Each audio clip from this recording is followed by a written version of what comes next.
Okay, welcome back to the Opperman Report.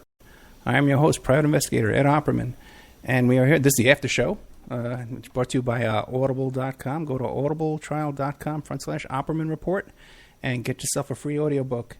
You can call in. We're asking for phone callers. I know Arnie Lermer wanted to call in to talk about some drug he was very upset about. Arnie Lermer was a former guest who was an expert on Scientology. The cult of Scientology. In fact, when he exposed the cult of Scientology, they spent, I think it was $1.9 million trying to destroy this guy. And that came out in court. But we're here now with John Potash.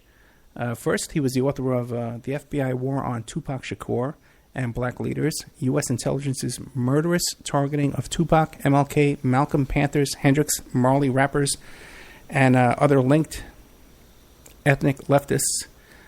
His new book that just came out, just fresh off the presses, is Drugs as Weapons Against Us. The CIA's murderous targeting of SDS, Panthers, Hendrix, Lenin, Cobain, Tupac, and other leftists. Hey, so John, now that we started the after show, why don't you repeat where this upcoming appearance is going to be? Sure, it's at Blue Stockings Bookstore and Cafe in New York City, in the Village, it's June 12th, Friday, June 12th at 7 p.m. I'll be showing a short film synopsis, kind of the book, and particularly in how it relates to Kurt Cobain and Tupac Shakur, because there's a premiere of this film, that film that's Soaked in Bleach, starting June 11th in New York City, and maybe 11, I think 13 other cities around the country. So, yeah. Okay, very cool. So you're going to have kind of a little connection with this Soaked in Bleach movie coming out. Yeah, just, the timing of it, sure. But, yeah, so it should be a great movie to expose how Cobain was likely murdered and didn't commit suicide. Yeah.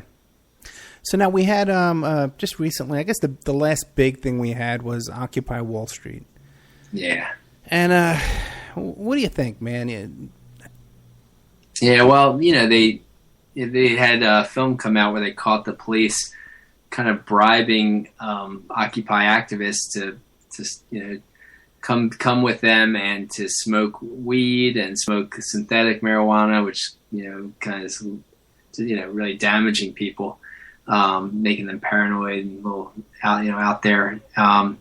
And so it just sounds like more targeting of activists with drugs, but there was also plots to kill some Occupy leaders that the FBI didn't tell the activists about. Who was plotting to kill them? They came across some different plots to kill these guys, and it's not, they didn't reveal who it was, but they also didn't reveal, they didn't tell the activists and warn them when they came across this information. So there was working groups between the FBI and banks to, spy on and target the Occupy Wall Street. Yeah, what do you think of that whole movement? It seems to me like it was infiltrated and controlled almost from the very start. I don't know. I haven't heard that, but it's possible. So many movements are. Yeah, I think the movement in general was good at changing the kind of dialogue about talking about the 99% and the 1%. So I think it was good in that way, and it got a lot more people active. But yeah, of course, infiltrators always come into these groups and try to steer them certain ways. So there's a video that's on the web. It's by this guy named Dallas Goldbug, and I don't endorse anything this guy does, but he has this Occupy video where it is so clearly obvious that a little altercation between police and demonstrators was completely staged. And you can actually see the guy point to the camera and say, okay, let's start. And they're going back and forth, start pushing each other back and forth. And, it's a very suspicious stuff around the Occupy movement. That's interesting. Yeah, I haven't heard about that. Yeah, and how much of that was funded by Soros? I don't know. I heard that Adbusters and Naomi Klein had really started the Occupy movement, but I don't know if Soros came in and started funding things too. But Soros comes in and tries to fund. Well, he try to fund a lot of things like Black Lives Matter and steer them in a different direction than they started. Really? Okay, I didn't hear that one. Yeah. I've heard that about Black Lives Matter. Yeah. Brother, what is it, man? Is it, like, what is it about the other side? Like, they're smarter than us, or just more organized, have more money? So much more money. I mean, they're the money. Wealthiest families in the world, and they just pour tons of money into undercover agents to do these kinds of things. And they got think tanks. They got loads of think tanks that's their job, is to spend all day thinking of strategies to oppose the left, infiltrate, undermine the left. That's so true. And we were talking about before about, the infiltration. It's not just the FBI and COINTELPRO. It's not just foreign governments like the KGB, like we were talking about before, but other foreign governments as well have their agents here in the United States. But even businesses and wealthy organizations have their intelligence departments as well out there doing stuff and agitating and infiltrating and maneuvering and co-opting us. Yeah, I haven't heard. Yeah, it makes sense. I haven't. Yeah. About that, but I could see that too. Sure. Yeah, it's there for sure. Okay, you're listening to the Opperman Report with John Potash, and we're taking calls 702-605-4894. This is a real break for us, guys, because John usually doesn't stay. Okay, he usually wimps out. This is why he's staying tonight. I can't say I can stay long, Ed. I know. We'll call in. I'll stay a little bit longer for sure. No, I appreciate the time you give us, man. I know you did 3 hours at least tonight. I know you did an hour before me, so I really appreciate it. No problem. But we got an opportunity, guys. You can call in 702-605-4894, or you can Skype in at ed.opperman. And I know there's a lot of guys out there. We got so much reaction on Facebook tonight and in the chat rooms. I know people are really into the show. And yeah, somebody messaged me on Facebook loving the show, so I'm glad to hear that. Yeah, it's good stuff, and it's now another thing too. It seems like when people are like tuned into this kind of stuff, it seems like most of the time as well, they'll be on the left. Mm-hmm. Have you noticed that? Yeah, sure. But not always. Not always. Had some interviews with John B. Wells. You know him? Yeah, I know him. Yeah, how do you think he found you? Well, I'm not sure how he found me, but through you? Yeah, I sold him my Rolodex, man. Oh, that's funny. I needed money. Yeah, I was dealing with David Rubini there, and I said to him, I says, listen, I'll give you my Rolodex. I need $200. I got them up with all you guys. This is why I'm talking about. This is why they're coming after us, man, because we're all, yeah. That's funny. Yeah, so he's interesting. I like the guy. He's I like him too. Nice guy. And we had a good talk, and we agreed on so much, but he seems to be, more right-wing, of course.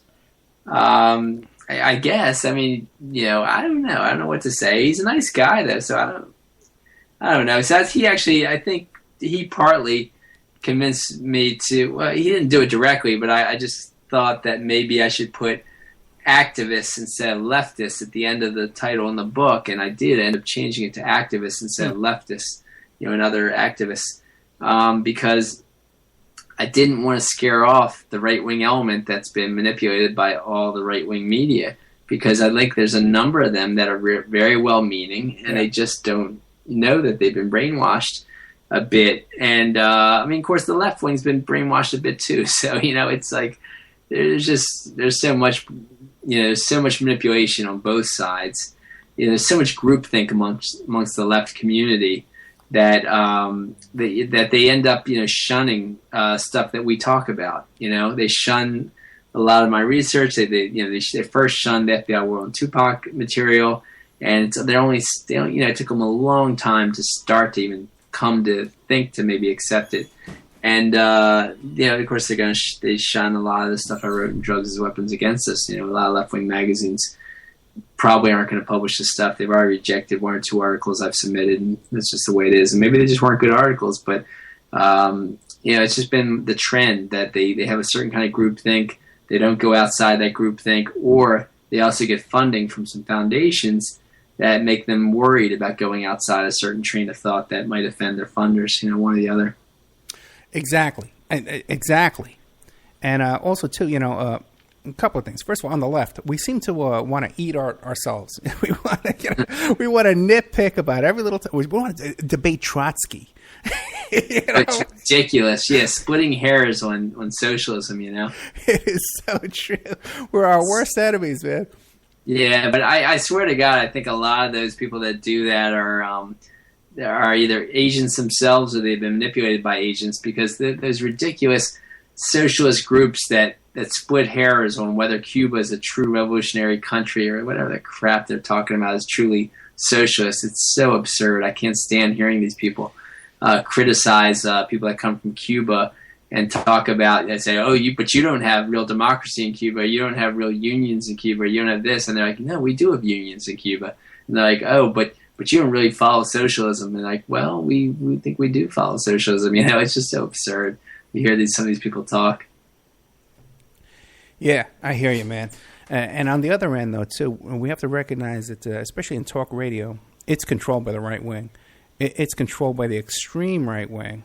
It is. I agree. Yes. Sure. And as a matter of fact, we're going through a little censorship deal right now where we got censored by the ratings book on talk radio because of our beliefs here and our opinions. Yeah, I know. But what do you do? Keep moving forward, right? Yeah, that's great that you get on some of those radio stations. You're replayed on some of the radio stations? Oh, yeah. Yes, but a lot of them don't know. I don't think they listen to us, and they don't realize what we're getting out there. That's fine. Yeah, because we're on some extreme right-wing stations. We're even on a station that's owned by Gene Chip Tatum, who was one of the Iran-Contra pilots. Okay? That's fine. I know. But no, he's kind of cool now. I don't know if I trust him or not. But, he's a pretty cool guy, and he's exposing them. And he actually got a pardon from George W. Bush. Oh, good for him. Yeah. That's a great credential right there, I know, yeah. Well, also, too, he was down there in Venezuela during the time when Chavez was killed. Now, how could this guy wind up in Venezuela? When Chavez supposedly died of cancer. Yeah. He did die of cancer, but, was he inoculated with something? Did he die the way Bob Marley died? Right. He was given the cancer. That's the question.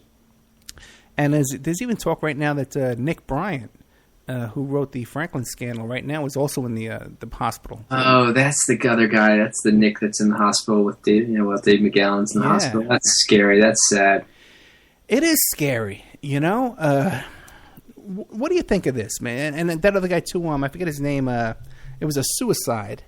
But he was also involved with Gary Webb and all of them. He was on a progressive radio network. Mike Rupert. Yeah, right. Yeah. It was worrisome to me that Mike Rupert died right around the time that someone who was really sponsoring, who was helping me out, John Judge, died. Okay, right. John Judge had me at a few conferences and got me on C-SPAN, American History TV, and talking about my book, the FBI War on Tupac. And it's just really... Yeah, that definitely scared me that they both died right around the same time because they were both doing good work. Now, people say, Rupert wasn't this or he was that or whatever the hell he was, but he did some good work. I think he did some good work. I don't know. I mean, sure, there may be some problems with him too. I don't know, but, Yeah, we're all human, man. We all have problems, Yeah, we're not going to be perfect. You're perfect leftist that you want us to be, Right. And no one's perfect, yeah. Right. But it is kind of scary that when I'm trying to book guests, about important topics, and over and over and over, you go looking for these people, and either you can't find them totally, or they're dead. Oh God. Yeah. My wife's listening to this, Ed. You got to stop right now, okay? Well, you know what? You blame your wife for a lot of stuff. Is your wife there? You want to say something on the air? Hey, Janine, you want to come up and say something? You want to say hi to Ed here? After John always blames you for not being able to come on the show for the after show. I blamed you in the past for things. So Ed here, he's a really good guy. Ed's Janine, Ed. My wife Janine's from Queens. She's a fellow New Yorker. I was asking him how long you've been living in California because you still sound like you're no, he lives in Las Vegas.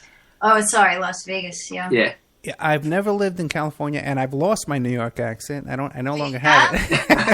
Janine laughs at that. But I dated a girl who lived, I guess it was Queens Boulevard, right by the Kanishknosh over there. Well, Queens Boulevard's pretty big and long. Where Yeah, exactly? I used to live right off Queens Boulevard in Knish-Knash, that in sounds Sunnyside. very Knish-Knash, familiar. it's not there anymore? Knish-Knash. Well, you know Sunnyside? Yeah, sure. Yeah, well, I used to live on Sunnyside, just off the boulevard. Yeah, the Boulevard of Death, they called it. You know, it's pretty funny. Was that near the mall, the Queens Center Mall? I think it was. Yeah, it was a long time ago. You know? That sounds familiar. That's going back. Yeah, Knish-Knash. It's not there anymore? I remember that name. I Yeah. really do. That is funny. Janine was in Jamaica, Queens, though. Well, Yeah. usually whenever I mention Knish-Knash, everybody remembers it because it was such a... Yeah, it was right by that mall, too, yeah.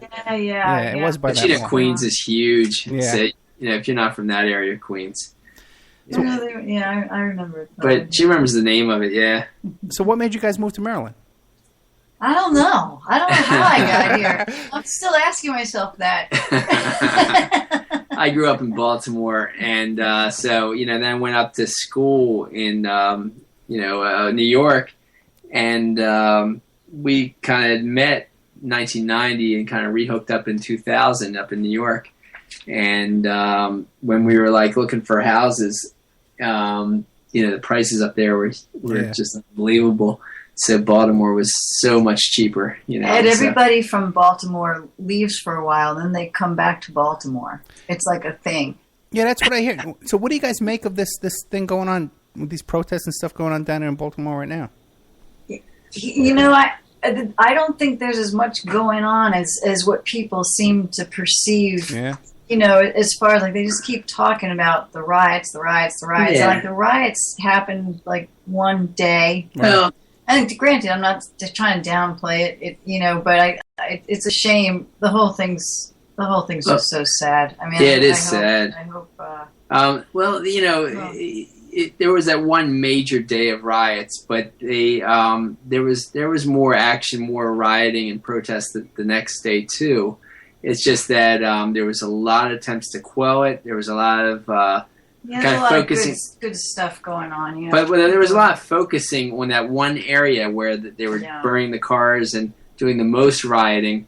But that one area actually is interesting because it's just about a block down from there is a bookstore called Everyone's Place African Cultural Center, which is a great political bookstore. And one block in the other direction is the owner of the bookstore's warehouse for his national book distribution, African World Books National Book Distribution. And they do some great, political education all around that area. So it makes sense that they felt like they're not going to take this anymore and were rioting. So I had given 4 talks around there and a lot of great black activists and different other kinds of activists, whether underground activists, like actually Bernadine Dorn spoke there at that Everyone's Place African Cultural Center.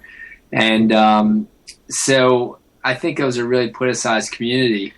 And when they burn things, when they burn down, establishments, they only burned establishments down like CVS because we hear that CVS doesn't hire within 5 or 10 miles of their stores. Because they fear that if they hire locals, the locals then let friends come in and steal stuff. Oh, boy. Yeah, but so Janine, actually, her karate teacher, was actually bodyguarding Everyone's Place African Cultural Center. He's a 7th degree black belt, and he was just watching it. But he wasn't, according to the Everyone's Place owner, he told me he wasn't bodyguarding it against the rioters. He was bodyguarding it against the police and undercover agents who they thought were going to attack it and try to destroy it.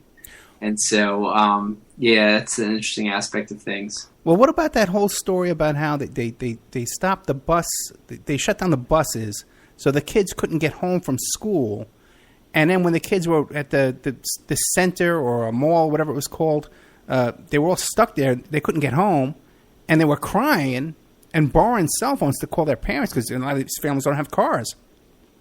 Actually, that's an interesting story. I didn't hear quite that story. I heard something different. The Real News Network published a story that said what the police were doing is they were telling all these high school kids that you better get on the bus immediately or else we're going to arrest you. And so these kids got so upset about being ordered to go on the bus, like immediately right after school, that they just like protested by not getting on the bus, and they started 14, 15-year-olds were getting arrested by police for that. Right. And they got so mad that they started fighting with police right then. And this is the day of the funeral when all the rioting happened, and that's part of what the spark was to the rioting, actually. But there's actual video too as well of where the kids that were throwing rocks back and forth. The cops were throwing rocks too, by the way. That's on video. Yeah, right. That's the place where that was supposedly so they're throwing rocks back and forth. Then the ones throwing rocks all run away. The kids that aren't doing anything are standing there, and a bunch of cops swoop in and arrest them. Oh God, yeah. The police are. I mean, the police. You have to understand that there's 100, police murders in the last 4 years amongst the black community in Baltimore, and they say at least 40% of those murders were unarmed people. That's what's been going on in the Baltimore black community, or in Baltimore City in general, and it's just they're just so fed up. It's just so many, you hear so many cases where they're saying that their drugs are being planted on them. Right. They get beaten up. They get strip searched right in the middle of the street. And there was a real good YouTube video of a guy who just says, I don't do drugs, and I'm sick of this though. And he's like a 15 or 16-year-old kid saying Black Power. It's interesting. And meanwhile, the guy that they took in that in that ambulance with Freddie Gray, they picked this other guy up right after him, and they tried to get him to make up some story about Freddie Gray in the van as if he banged his own head against the van and killed himself. And he says, "I'm not doing this. They're not turning me into an agent like they did, an undercover agent like they did with the Black Panthers." And so this guy, he sounded very uneducated, but he also sounded, streetwise enough that this kind of information, about what they did to the Panthers in the counterintelligence program is getting out there in the community. And, so these good political bookstores are helping that happen. Yeah, I saw that one too. I saw that interview as well. Did you read the article about the public defender? I tried to get her on the show as well. Was talking about in the women who are being arrested, they had like 20 of them in a cell designed for, like 5 people. Wow. Yeah, I didn't hear that. That's wild. With no running water. Oh, my God. And they couldn't make phone calls, to their family and friends. They didn't even know what their charges were. Even when they were released, they didn't know what their charges were. Oh, God. And they were being fed, they didn't eat their slices of bread for sandwiches. What they would do was they were taking turns. They would take the bread and they made a pillow out of the bread because they didn't want to put their face down on the floor. They were taking turns sleeping in this tiny... Incredible. That's so disgusting. It's so horrible. I can't... Yeah, it breaks my heart, like the kind of shit you hear that's happening. Yeah, no water in the cell. No drinking water. That's horrible. Just imagine, and they were in there for a long time. They were in there like 7 days. So we all have to think. We have to think that this can happen to any one of us, man. Yeah, definitely. You can get picked up off the street, and next thing you know, your life is turned upside down. If you're in jail for 7 days, man, with nothing to eat, no water to drink, and you're sleeping on a pillow of bread, you lost your job. God forbid your kids can't get back and forth to school. Who the hell knows what else happens? I hear you, Ed. And your life is turned upside down, and I see this stuff all the time. The people, I deal with guys get arrested all the time. Yeah, I bet. Yeah, and they get in there. They can't even call a bail bondsman. They can't even call anybody because no one memorizes phone numbers anymore. They're all stored in your phone. So you got to use this jail phone. We have to put in a code and dial a number. You have to memorize the number. You have to have it memorized. So the only people you can call are people to memorize. You can't call information from jail. That's something. It is. And it's, oh, man. Our good friend of the show, Reverend Pinckney. Yeah, he's a good man. He is, man. And he's in there right now. He's in there right now tonight, guys. His website is Banco. Reverend Pinckney. Look it up. I don't have it handy tonight. He's our good friend of the show. And he's facing 7 years, man. He's in there doing 7 years. I realize that. He's 67 years old, man. Wow. Oh, that's horrible. And the charges against him was he was doing a recall ballot, and there's like 5 signatures on this page that the dates are incorrect. They're written over or whatever. There's question documents in. It's not a crime to do 7 years for on any conditions, Yeah. And the guy's 66 years old. And this can happen to any one of us. And we got to stick together. Sure. Ed, I'm sorry to say that my wife is getting antsy. And I hear you. No problem. Listen, I appreciate you staying late. So give us a little plug where you're showing up in your book and all that stuff like that. And I'll do the rest. Don't worry. Sure. Thanks, Ed. So, yeah, you can find my book on Amazon.com and or Barnes & Noble stores, or you can order it through there, or go to Barnes & Noble and ask them to either stock it, either get it in 2 to 4 days, or they might have it there, or Books A Million the same way, or even better, independent bookstore. But it's Drugs as Weapons Against Us: The CIA's Murderous Targeting of SDS, Panthers, Hendricks, Lennon, Cobain, Tupac, and Other Activists. And so thanks so much again for having me on, Ed. I look forward to another fun chat with you sometime in the future. No, thank you, man. I know you did 3.5 hours tonight, man. I know how that is. I've done it myself. I can hear your voice going. Okay. Thanks. Keep the great work, though, Ed. God bless you, man. And nice to meet your wife, too, man. Thanks, Ed. Good night. Take care now. Bye-bye. All right. That is our man, John Potash. Friend of the show for sure. Big supporter of the show. He's the author of Drugs as a Weapon Against Us. And you can find that. There's a link on my blog, too, as well. But I got a feeling that John makes the most money if you contact him directly. You can find him on Facebook and stuff like that. And Trine Day is a great publishing house we're trying to support here as well. So we'll be right back. I'm going to take a little commercial break so I can take a little break myself. And then I'll just ramble. I got a half hour to fill, right? I'll just ramble. I'll give you recipes. I'll tell you my recipe for spinach and shrimp and ziti, okay? And so what we'll do is we'll take some phone calls, 702-605-4894. Arnie Lerma said he wanted to call in and tell us about this Captagon thing. It's a drug so freaky it makes those ISIS beheadings make sense, is what he says on my Facebook page. 702-605-4894, or you can Skype in at ed.opperman. If you want to call in, you want to complain about the member section not being updated. Because, guys, we're going to take a break, and I'm going to rant and rave for a half hour, okay? Let's take a little break here, and we'll be right back after these messages. 5 minutes we got. Gonna rant and rave for you. How's that? Everybody loves that. Let me see if I can just hit play from here. Better not. I don't want to mess things up. I've become an audio engineer, guys. I hope you realize. With all my wonderful technical skills here, working on this fancy software. We got hit with a virus during the show tonight, too, as well. Let's see here. Come on, move over. We'll be right back after this. And now a word from our sponsors. We are listener-sponsored, and we appreciate your donations. If you like the show, please visit OppermanReport.com and click on the donate button. Or you can donate directly through PayPal at OppermanReport@gmail.com. We have Mike Ray of InfinityHomePlans.com. He's the host of Parlay over at CJ Mars Radio, Thursday evenings, 8 p.m. Eastern Standard Time. If you need custom home designs, stock plans, or 3D work, he's your one-stop shop for home design and draft plans. Mike Ray at InfinityHomePlans.com. InfinityHomePlans.com. Essential oils. Stop by and check out Essentials and She's young, living, essential oils, independent distributor. Those are 100% verified oils. Helps you with bodies and medical functions.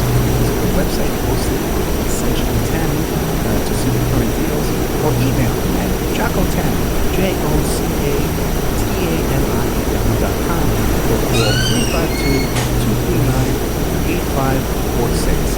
352-239-8546.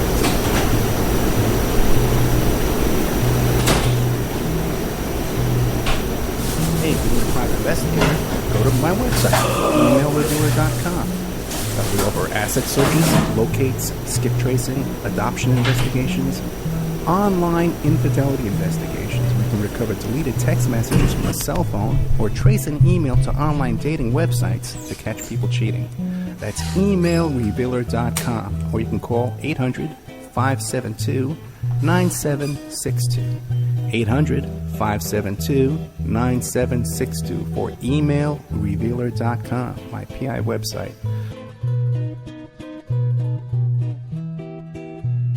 Pacific West Bamboo. It's your premier source for construction and craft-grade bamboo poles. They're announcing their latest project with EcoHead Event Sanitation, making bamboo composting bathrooms and porta potties. Their first display will be at the Lucidity Festival in Santa Ynez, California, April 11th to the 13th. Come by and say hi and see what you can do with them. Contact them for any kind of event planning, display building, construction grade or craft grade bamboo products. Call Amanda at 503-839-8126, 503-839-8126, or visit PacificWestBamboo.com, their brand new website. We're also sponsored by the New World Mexican Women. This is a rural Mexican craft women's cooperative. They are traditional makers of fine handcrafted, authentic jewelry. They use beautiful stone mosaics and Pacific blue Abilene inlay. They have a wonderful book of love letters written to their men in the United States, begging them to return to their families in Mexico.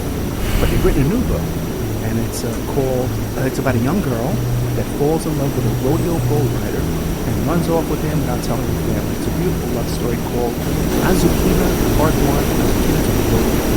You can find their books and jewelry by clicking on their banner at OppermanReport.com or by Googling New World Mexican Women.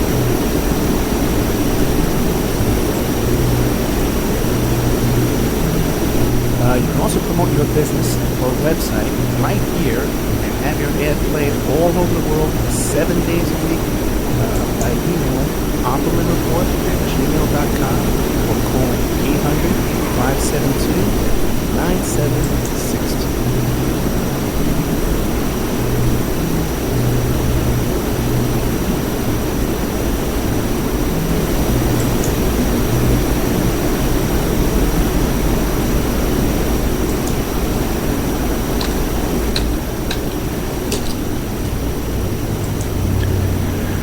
Welcome back to the Opperman Report After Show, brought to you by Audible.com. Go to audibletrial.com/Opperman Report. Get yourself a free audiobook.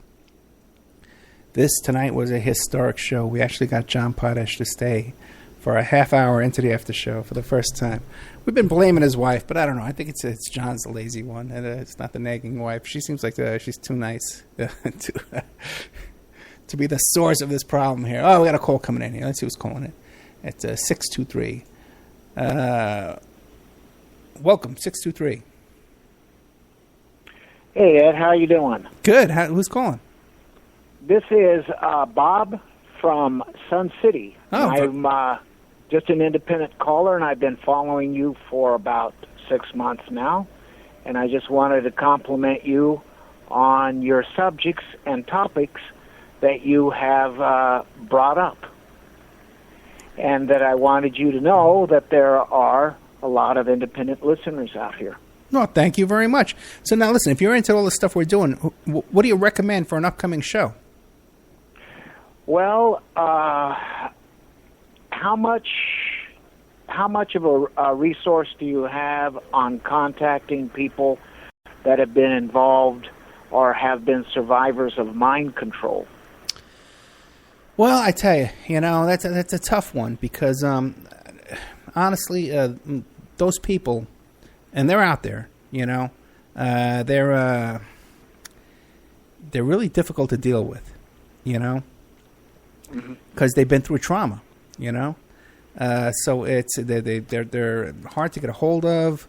They're hard to hammer down on a date and a time, and things fall through. You try and book an interview with somebody, and then they fall through at the last second. But that is definitely a topic that I do like to cover.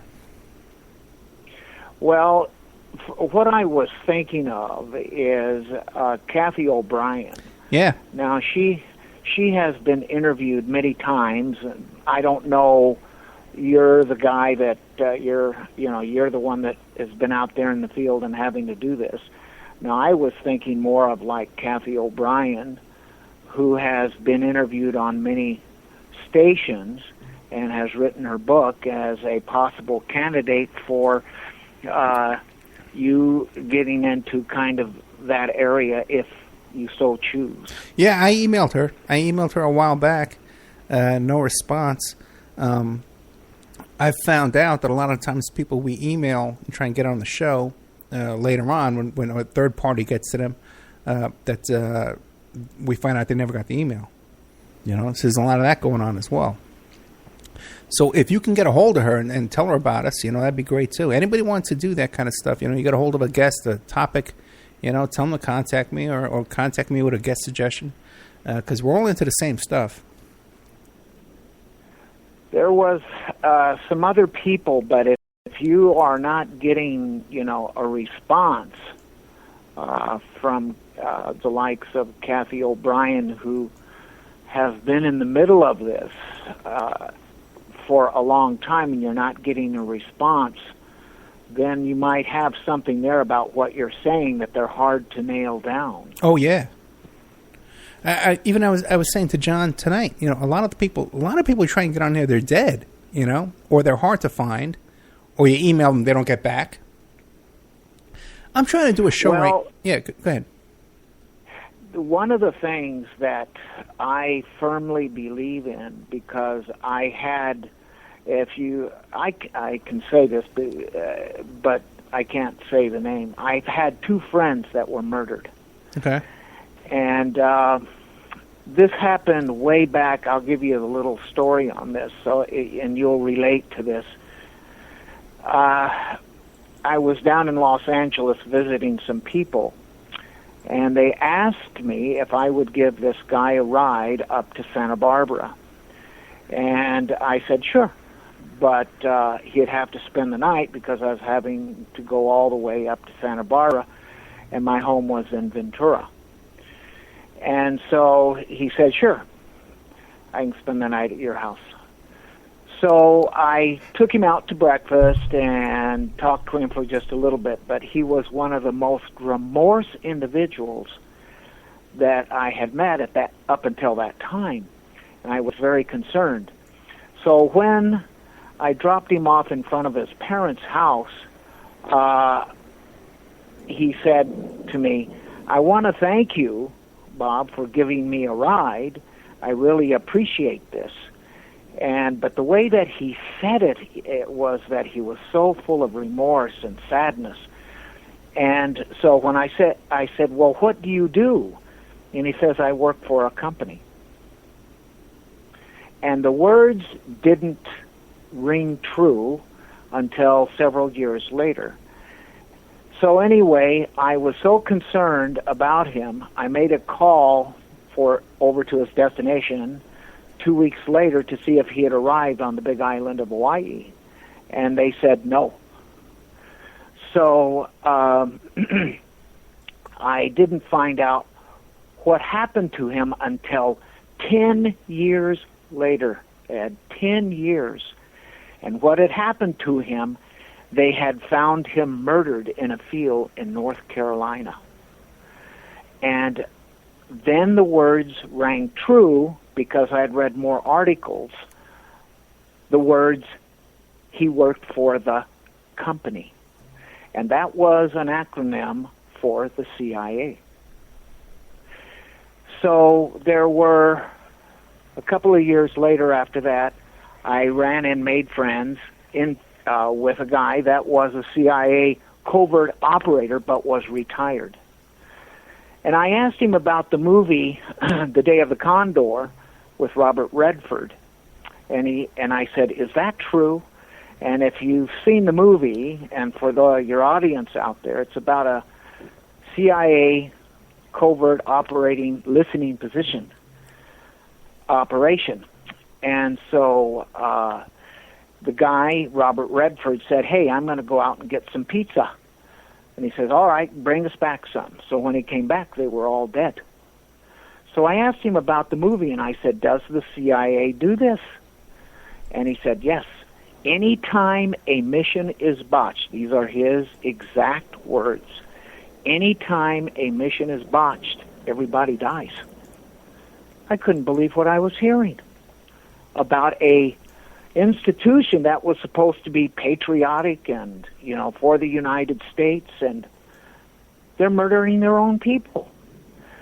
So when you get people like Dave McGowan coming down with cancer and other people getting sick, my warning lights go on. Yeah, I hear you, man. And I got to tell you, too, that there's a lot of people die out there. It doesn't make the papers. They just wind up in Potter's Field. It's not a big newspaper story. People get killed. People die of unknown illnesses. People drown. There's all kinds of stuff out there that goes on. I just recently had a case in the past couple of years since I started doing this show where a client tries to hire me and he says, hey, man, my son was murdered. And what happened was they actually let a convicted prisoner out of prison. He had a gun from the police locker and used this gun to shoot his son. You'd think this would be front page news, right? But it's not. It's out there. These things happen. And all kinds of stories. I mean, I know I grew up with a lot of cops and retired cops, and even when I go to these seminars and stuff like that, you meet people that are retired CIA and former IRS and former FBI, all these kind of guys, and you hear these stories all the time. Well, down here in the Phoenix area, way back in 1976. There was a newspaper reporter by the name of Don Bowles that was murdered. And what he was going to do, he was going to blow the whistle on some very powerful individuals here in Arizona that were caught up in illegal activities, and they were high-profile politicians and pillars of the community. And for the listeners out there, Don Bowles worked for the Arizona Republic, and he went to do an interview, and when he got back into his car after the interview was done, his car was blown up.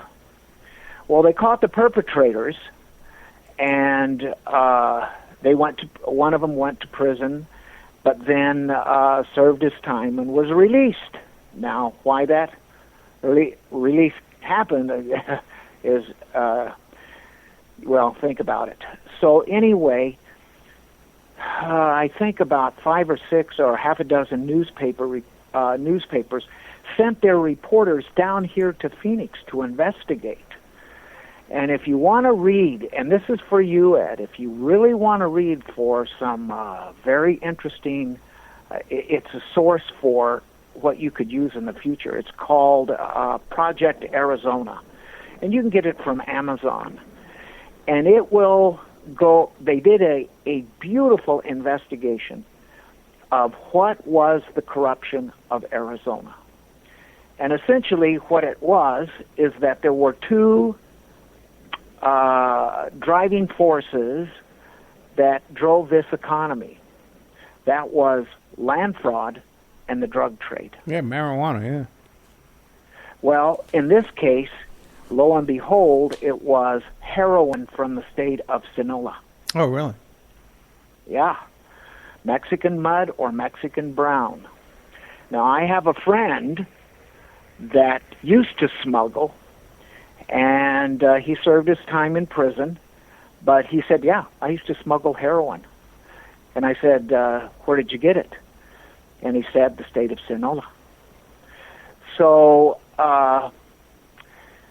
what they found was, all along the border, because of their economic conditions, everybody was involved in some way or another with the drug trade. Well, what they did in this investigation is that they traced this originally to a prominent family here in Arizona, an old cattle ranching family.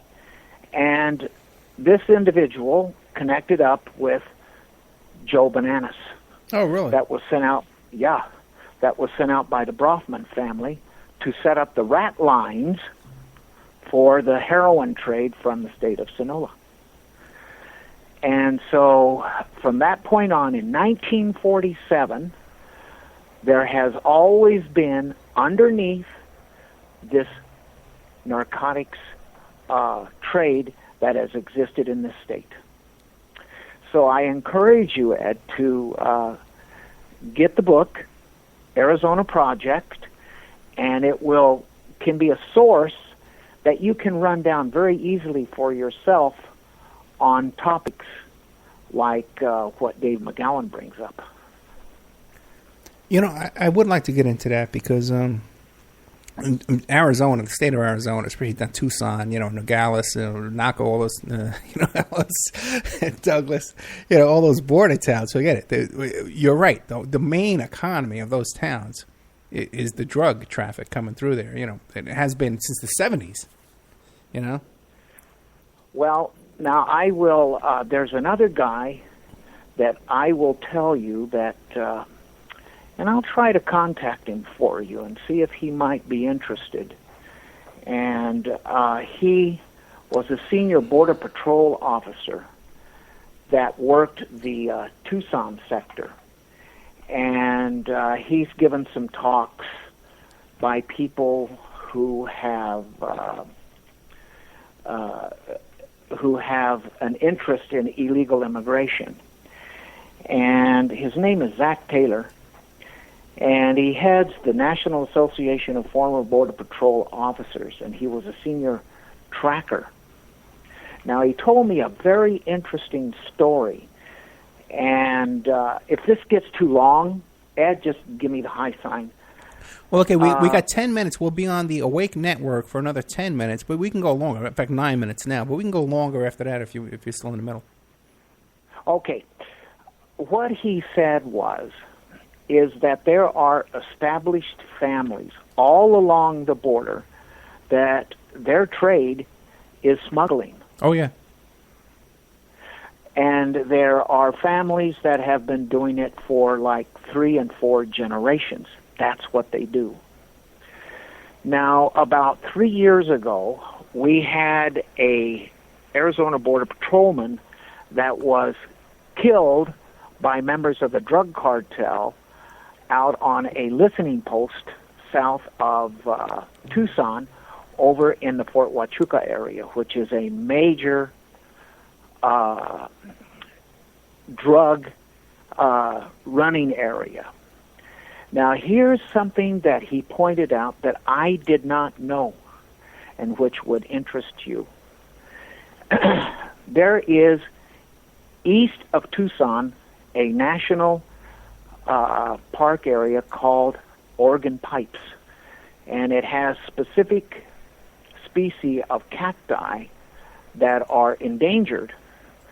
So what they did is that they put that into a protection area of a endangered species. So what it means is you can go visit it, but you can't ever leave the road. You have to stay on the paved road. That includes the Border Patrol. They can't leave the road. So what do you think the drug cartels are going to do? Very interesting. What do you think, yeah, that's a really interesting thing you mentioned there, and I totally believe that's because I've also heard stories too about what these families like you talk about would have homes and ranches and properties on both sides of the border. They own the property on both sides of the border, and so obviously they can transport whatever they want on their own fence. There's no wall. You put a border wall or whatever you want. And there's all kinds of tunnels, too, man. I remember those tunnels back in the 80s. Now, there is another area that just has been recently designated as an endangered species area, and that is east of not Douglas, but just west of El Paso, all the way over to, it's a small town crossing south of Deming, New Mexico. That entire area was voted in as an endangered species area just 6 months ago. Oh, really? Yeah. So what happens in What If is that it's a major center for the controlling of heroin into the United States. Very interesting. Yeah, absolutely. Now, And there's no doubt that that these guys have the power to get these kind of land declared. No walk zones or whatever. Now, Zach was mentioning that to be a tech tracker takes 10 years of training. But this particular Border Patrolman that was elevated to that status had only been with the Border Patrol a short number of years. He didn't fulfill that 10 years. And there is an area where a senior tracker, what they do is that they'll pick up tracks of traffic. And what they'll do is they'll figure where they're going to emerge. And they may go up the road 25 miles, maybe 50 miles, and wait on the other end. Catch on what I'm saying? Oh, yeah. So how is it that this agent got elevated to a senior tech tracker? That was the question. What happened? So what happened is the cartel spotted the Border Patrolman. The Border Patrolman spotted them. They all got down except for this one agent. He stood up, and the angle of the shot was 16 degrees. They shot the Border Patrolman. Now, the rifle that killed the Border Patrolman was the rifle that was connected to the big incident of where the government was caught shipping in arms to the Mexican cartels and then tracing them. Remember that? Yeah. The Border Patrolman was killed with one of those rifles. So the question is, how is it that you had a junior Border Patrolman sitting in a position that takes 10 years to train you? What happened? Now, here is another anomaly. He said, Zach was saying, you could sit on an observation post because you know the major trafficking areas. There would be C-130s that would be flying below him. He'd be sitting on the side of a mountain, and he could see down into the cockpit, and the guys were not wearing military uniforms. So what do you think was on board that C-130? Yeah, I've heard those stories as well. Yeah, not just never C-130s, but I've heard of light aircraft, small aircraft, flying back and forth underneath the radar and landing up there in Vail and stuff.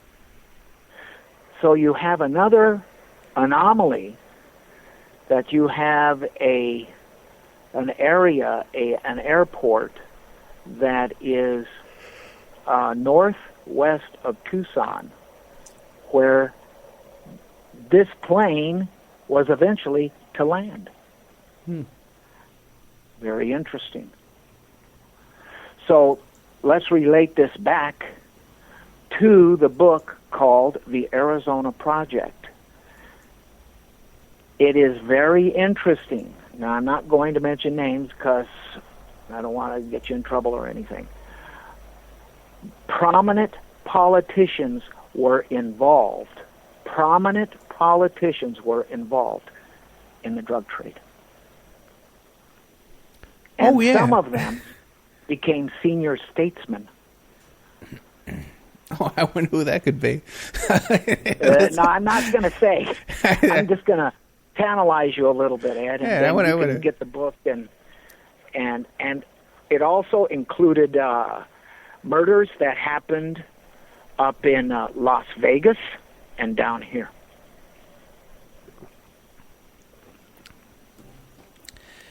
very interesting. Yeah, dude. Yeah, So just like John was saying tonight, this is where all the money comes from. From the drug trade, the illegal, the cash, and it pays off these politicians.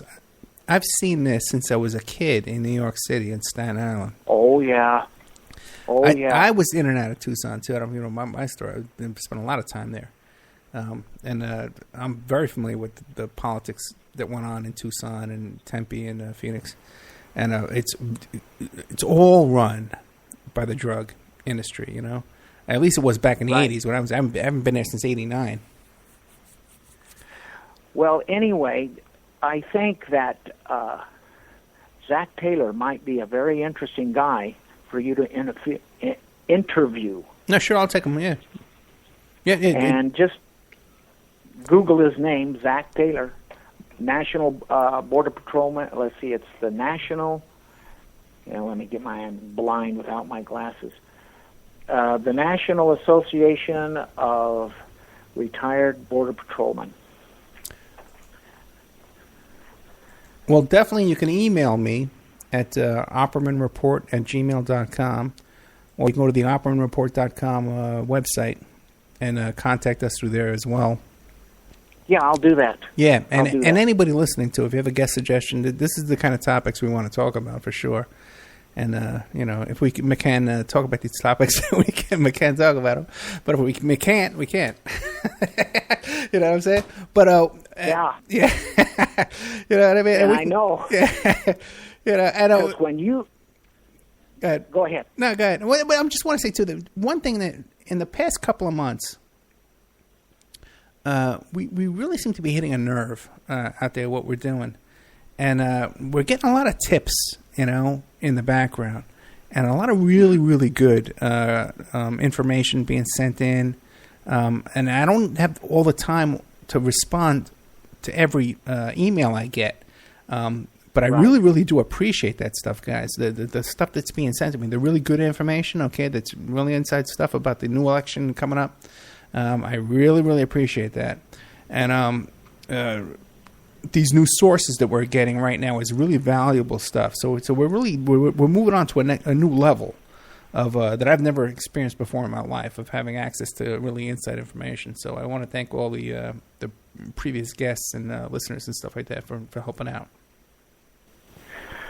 Well, I'll tell you, what prompted me to call you is that I had listened to Dave McGowan's interview on the YouTube channel. Yeah. But this was like about a year before or something like that. So when you got Dave on there, because those are my stomping grounds, I had in-laws, Ed, that lived in Laurel Canyon up on top of Mulholland Drive. So I was familiar with that studio and Wonderland School, which sits off of Wonderland Drive. So when Dave got sick, my caution lights went on, and I said, you know what? I think I'm going to call Ed and, speak a few words, because like I have had two friends that got zapped. Yeah. Now, how is it that a know-nothing guy like myself would have a friend that was murdered? Something's wrong. Something is very wrong when you get it out to just the general population. So that's why what you're doing, I think, is very important. Yeah, it is. And what I was trying to bring up earlier today is, with Potash and McGowan and guys like Joe DeToma and Cisco Street Love and Maury Terry, all of us, and even more recent guys, like Jeffries and these guys, we just had some guys that are right there on K Street there in Washington, D.C. that have all the inside information, and now all of us now networking together, which has really just kind of started the past year. And even McGowan, too, I saw my Rolodex, that's how he got on John B. Wells. And I talked about him when I did my show on Coast to Coast. So not that I'm taking credit for this, but I'm just saying that we're all tuned into the same thing here, you know? And now I think what's the extra ingredient that they have a problem with is that we're networking behind the scenes and all sharing information and discussing things in private. And if we are, because we're definitely getting pushback. You have no idea. Yeah, we did a show 2 weeks ago, and right before the show, I accepted a PDF about a bio, and there was a virus on it. It shut. The only thing it attacked was Sam Broadcaster software and call notes. Okay. And even just tonight during the show, too, we had some suspicious thing come up on my computer here. So there's a lot of attacks going on behind the scenes, infiltration, and people being manipulated and infiltrated. So anyway, man, that's the deal. You know, but all we can do is keep pushing forward. You know, we can't stop because with every bone in my body, I know that we can't stop. And we have to keep pushing forward here and resisting what they're doing to all of us, you know. And I think that if we can capture the media and grow this media thing and get the truth out there as much as we can, we'll make some headway, you know, as much as we can. Well, I started following you when you were on the other network, and when one of the things, it was the questions that you were asking, and I think, Ed, that you and Dave and you other guys out there, you have a knack. You just have this talent to ask. I think it's an intuitive thing of you want to ask certain questions. Something tells you to ask this question. See, I don't have that ability, but you and McGowan and some of the other guys, Maury Terry, you just have that knack. You know what I mean? Yeah. Well, you know, as a private investigator, I've interviewed thousands of people. I've taken thousands of witness statements, you know, and I've gotten a couple hundred confessions out of that. You know, it's kind of funny too, because behind the scenes, sometimes we'll joke around, and I'll say, "Listen, I'm about to get a confession out of this guy." You know, and also too, we also get fed information behind the scenes, not live on air too, as well, that we can insert later on. Because, like you said, like we can't, you know, we can and we can't mention certain things. That's you know, but you can kind of lay out a narrative over the long course. And I hope a lot of people are paying attention to what we're trying to do here, because there's a lot of information I have that I can't come right out and say, but I can give a little tidbit here and a little tidbit back there. And if you add the two tidbits together, you'll figure out what I'm talking about. And I've done that. I've been doing that especially a lot in the past few weeks. So if you got your decoder rings out and you're paying attention to what we're doing here, you might kind of catch into that.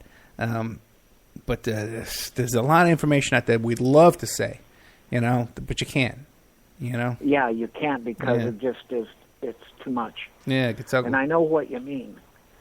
Now, here's a thought, and I wanted to hear your take on this, and then I got to go. Yeah, me too. I'm pooped. Hansert being arrested for pedophilia. Yeah. The ex-Speaker of the House. My take on it is that this is connected up to the TPP, the Trans-Pacific Pact. And what they're going to do is, through him, put pressure on Boehner to get that passed. Because they got him, Hansert, way back. They knew what he was doing way back and pushed him into politics. And this is connected definitely to your interview with Dave. It's Shutter, right? David Shutter and Nick Bryant. David Shutter, definitely, yeah. All of that is interconnected. Henry Vincent. And then Go ahead. And Henry Vincent, too, as well. Yeah. And then the next thing I hear is that the big crusader early on this, John DeCamp, was a part of the Phoenix program in Vietnam. Yeah. Brother, I tell you, this gets to be a very interesting, twisted web of the spider. I hear you, man, and you're right. You know, because who do you trust? You know, but then again, too, you can't blame everyone because people are diverted. They're confused. They're manipulated. You know, unknowingly. The layers that go out there. Tonight, Potash was talking about a guy who was inviting people from the UN to his apartment, and that there was LSD all over the couches and stuff. You know, the levels of infiltration and manipulation that goes on. That it's not just I don't just have to watch the people right around me, but I have to watch the people around them too, because they'll come in and infiltrate around them, and that blows back to me too as well after that. So, you know what I mean, man? Well, now, Ed, you figure they've got to have the trolls listening to you. They've got to be listening and to your program. Oh, yeah. Because of the interviews, you know? So I say to them, hello. Get what I'm saying? I hear you. Yeah. So what I'm figuring is, well, you're a brave soul, and just keep up the good work, and I'm glad that things worked out for you and your daughter. Yeah, me too. Me too, man. And that will encourage you to continue onward. Yeah, no, with that, yeah, it's a big relief off our shoulders, you know, that having that thing behind us. Yeah. Just got a little paperwork to go, and then that'll be cool. By the way, too, I want to thank John Potash as well, because my daughter did a whole big book report and a project about the Black Panthers, and his information was a big help in that, and a resource, and people he put us in contact with as well. But you're right, man. It's late. We got to get to bed. All right, with that, I will say adios to you and your daughter, and have a good day tomorrow. Thank you very much, sir. Call in anytime, okay? I appreciate it. All right. Talk to you later, Ed. Good night. Bye. Oh, okay, guys. This was the Opperman Report after show. Okay. I'm your host, private investigator Ed Opperman. It's late. I'm tired, man. I got to eat some food. Another show that I'm really proud of. Next week we have coming on, we're going to be doing a show about the Guyana, People's Temple in Guyana. We have one of the survivors coming on the show. After that, we have a whole bunch of stuff lined up, and a whole bunch of membership stuff coming up too as well. The membership section should be updated over the weekend, finally, okay? But if there's someone out there who's an expert in Squarespace and could contact me, I got a couple of questions, okay, that we might need some help with. That would be great. And then we can get this up tomorrow night. A lot of new stuff in the member section coming up. A lot of new shows coming up. I got a new producer, too, helping out with the show as well. I don't know if she wants to be announced yet or not. But that'll be coming out in the next week or two as well.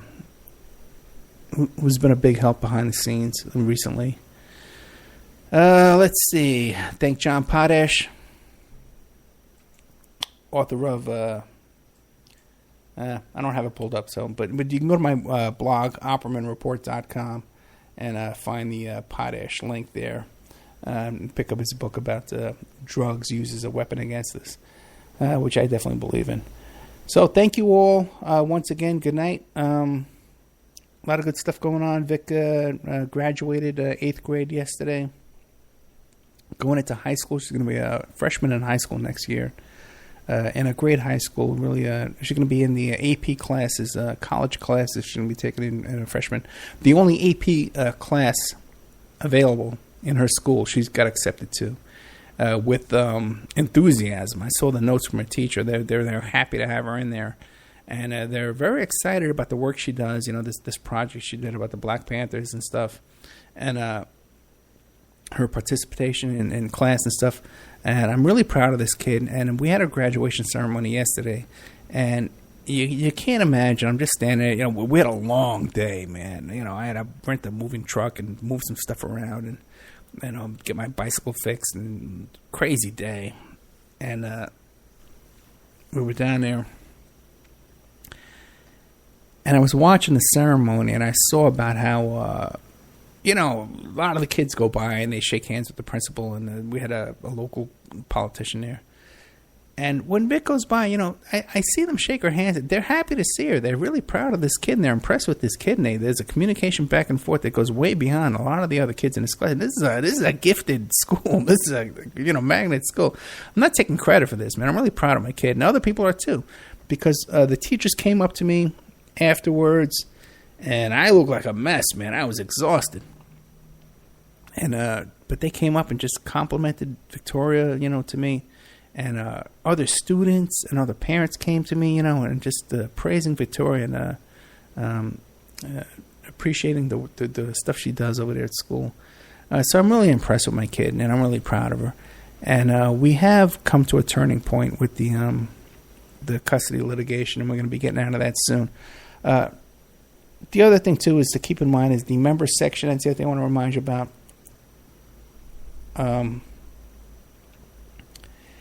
Is that we got the new members section up, and that's what's supporting what we're doing now. So if you don't want to just send a donation, send a little, you can sign up for the members section there, and that helps support the live shows we do on Friday nights for free, and all the work that goes into that, but also the new shows that we do in the members section. I got like 5 ready to go up, and it also supports the extra free shows that we do on YouTube. So once I get all this stuff with the custody behind me, which is like another couple of days, I get to work. And we had graduation this week, and this little moving repair thing we had to get going, and Vic's finals and stuff like that. And then we can get back to work on the producing new shows and new free shows for you. I'm doing a couple interviews coming up. I'm going to be on you know what? Oh, the Boiling Frog radio show they're going to have me on. Dylan Wade, I'm doing another show with him. And there's one more show, too, as well, who contacted me. I don't know if I could find it. But I'll put up the links on Facebook. And maybe I'll even do a little quick Spreaker audio announcement that we can put up on YouTube, that people know what I'm going on. One thing is that Tom Secker, I'm going on his show, the Boiling Frog thing, and then somebody else contacted me. I forget what it was, and I better remember. One thing I'd like to ask your indulgence here is that a lot of people contact me with emails, with information and stuff you want to tell me and stuff.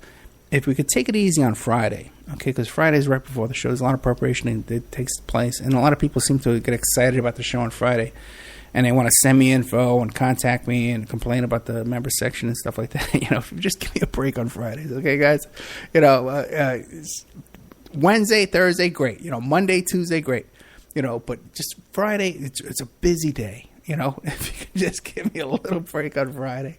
I'm doing the best I can. I'm doing all the work I can for you here. Okay, guys? And there's a lot of stuff going on behind the scenes that we can't talk about. But we have great news sources, confidential informants tipping us off on some good stuff. Really good stuff.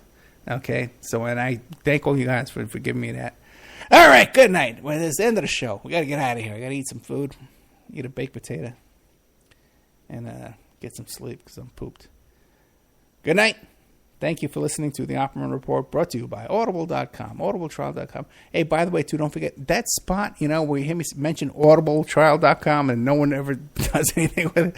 That spot's available. If you want to sponsor the show, I'll give you that opening, that line there, man. You get that all day long. You get to sponsor the show. It's a huge,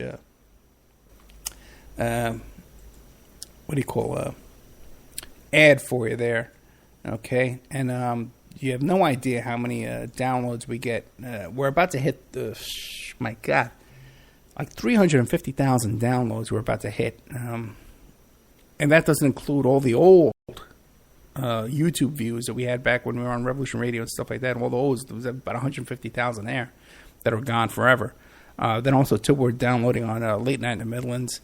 So there's a ton of daily replays of these shows that you have no idea. We got to be reaching at least 50, 60,000 people a day just on the replays. All right, guys. Good night. Sponsor us, please. Okay, donate to us, please. Subscribe to us, please. Go to YouTube and subscribe. That helps too, because our YouTube income's way down. And thank you all. And thank you all for your prayers too, for me and Vic and all our problems we've had the past year and a half. But it's almost behind us, and we get behind us, and we'll get out of this mess, man. We'll all come out on top. All right? Good night.